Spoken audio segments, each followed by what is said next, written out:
baccalauréat, bienvenue à cette séance d'exercice de physique sur cinématique. Aujourd'hui, je vais vous expliquer en long et en large ce type d'exercice que nous avons pour habitude de voir aux différents examens. Bien avant de continuer, je tiens à vous rappeler que vous devez vous abonner pour ne pas rater les prochaines séances et aussi de rester connecté jusqu'à la fin de cette vidéo car vous aurez une bonne nouvelle. On nous dit ici, un solide S supposé ponctuel de masse M égale à 5 kg se déplace dans un plan vertical sur une piste ABCD comportant une partie rectiligne horizontale AB qui est égale à 4 mètres, une partie circulaire de centre O et des rayons R est égale à 2 mètres. Le solide S est initialement immobile en A. Ça, c'est une information très importante. Au cours de son déplacement de A vers B, S est soumis à l'action d'une force grand F, constante, A vers B. Alors, nous voyons la force F ici. S arrive en B avec une vitesse VB, monte la piste circulaire et arrive en D avec une vitesse nulle. Donc, VD est nul, VA aussi est nul. Ce sont des informations très importantes. Les frottements sont négligeables. On donne la hauteur H est égale à 30, ça fait 3,2 mètres, figure 2. Là, on verra ça. C'est ici, c'est cette figure-là. Première question. En appliquant le théorème de l'énergie cinétique, établit l'expression 1A de la vitesse VB en fonction de G, c'est intensité de pesanteur, de la hauteur H. Et puis calculer cette vitesse. OK. Ici, première question, on va dire quoi? Le théorème de l'énergie cinétique dit quoi? Que la variation de l'énergie cinétique entre deux points est égale à la somme des travaux des forces extérieures appliquées à ce solide. Ainsi, la variation de l'énergie cinétique entre B et D est égale à énergie cinétique au point D moins énergie cinétique au point B qui est égal à travail de P plus travail de R. Ici, nous sommes entre B et D. Et qu'est-ce que nous allons faire?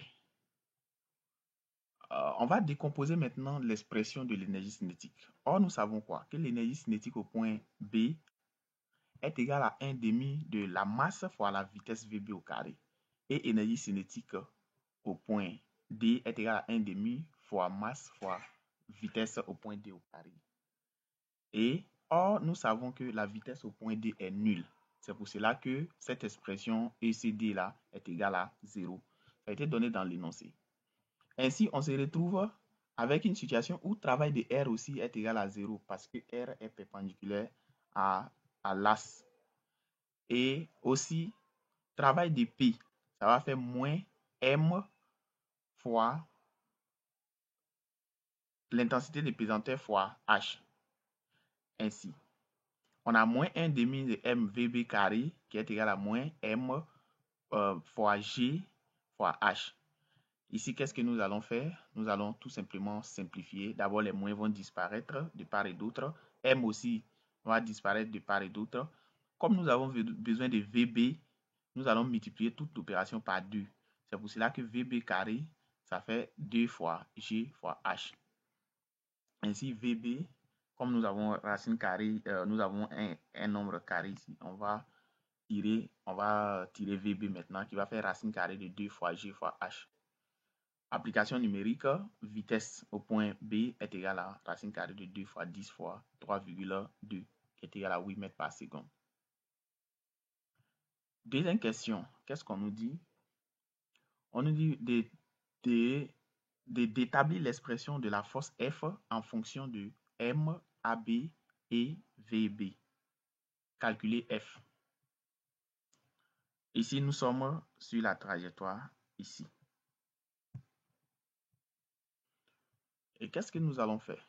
Nous allons toujours utiliser l'expression de la variation de l'énergie cinétique. Ainsi, la variation de l'énergie cinétique entre A et B, parce que ici, il y a une information que je voulais vous démontrer.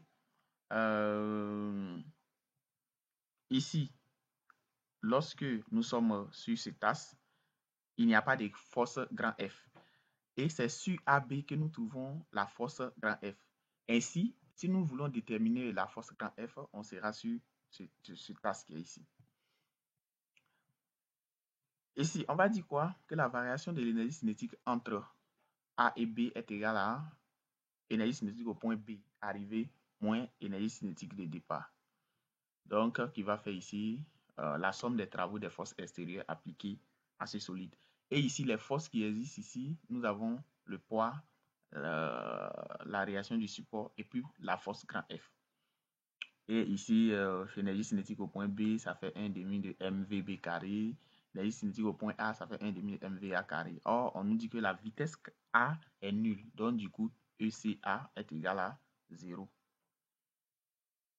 On se retrouve ici avec une situation où travail de R est égal à travail de P qui est aussi nul. Pourquoi? Parce que ici, quand on va faire une représentation là, on aura P qui sera perpendiculaire à l'as AB. Et puis aussi pareil pour R. C'est pour cela que le travail est nul. Ici, on va dire travail de F est égal à, ça fait la force fois la distance. Voilà. Ici, travail d'une force, ça fait F fois la distance. Il y a des développements qu'on peut faire. Ça fait vecteur F fois vecteur AB fois cosinus de l'angle F fois AB. Or, cosinus d'un angle qui est là, ici, l'angle est nul. Donc, du coup, ça va faire 1. C'est pour cela qu'on trouve F fois AB.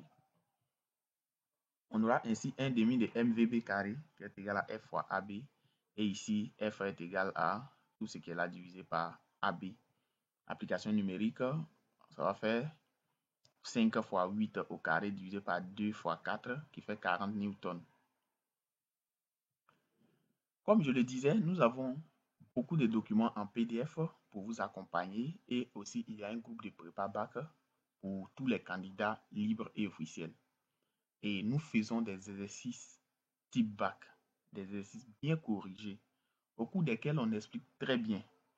Ici, c'est parce que c'est une vidéo que nous sommes partis à l'essentiel, mais en réalité, on devait faire certaines représentations, faire l'inventaire des forces avant de commencer tous ces détails.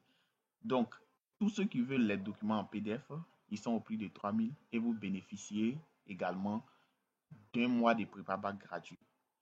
Et les séances d'exercice ne se passent pas sur WhatsApp, mais sur Google Meet, c'est-à-dire par appel vidéo, on t'explique très bien en long et en large.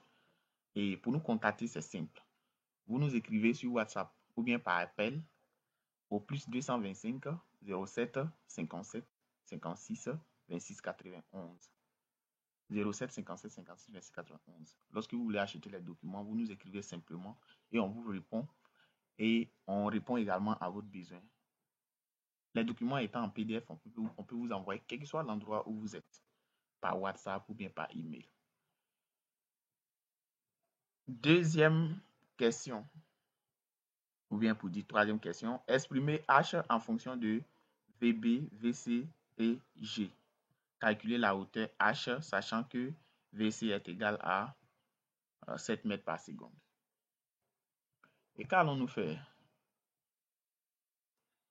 On va dire ici que la variation de l'énergie cinétique entre le point B et C est égale à EC moins EB, qui est égal à travail de P plus travail de R. Parce qu'ici, il n'y a plus de force grand F lorsque nous sommes à ce niveau. On va dire ici que 1 demi, disons, énergie cinétique au point B qui fait 1 demi de mvb carré. Pour C, ça fait 1 demi de mvc carré. Or, on sait que travail de R est nul. Travail de P, ça va faire moins M fois G fois H. Alors, on va faire cette égalité-là. Énergie cinétique au point C moins énergie cinétique au point B est égal à moins mgh. On va tirer H dans ce sens alors. On peut tirer H ici, ça fait tout ce qui est là divisé par moins mg. Or, ici, là, il y a M ici, il y a M ici. Donc, les M, on va les simplifier tout simplement. Donc, H est égal à moins VC carré moins VB carré sur 2 fois G. Et en faisant l'application numérique, on trouve ici 0,75 mètres. Alors, n'oubliez pas de vous abonner. À très bientôt pour la suite de cet exercice.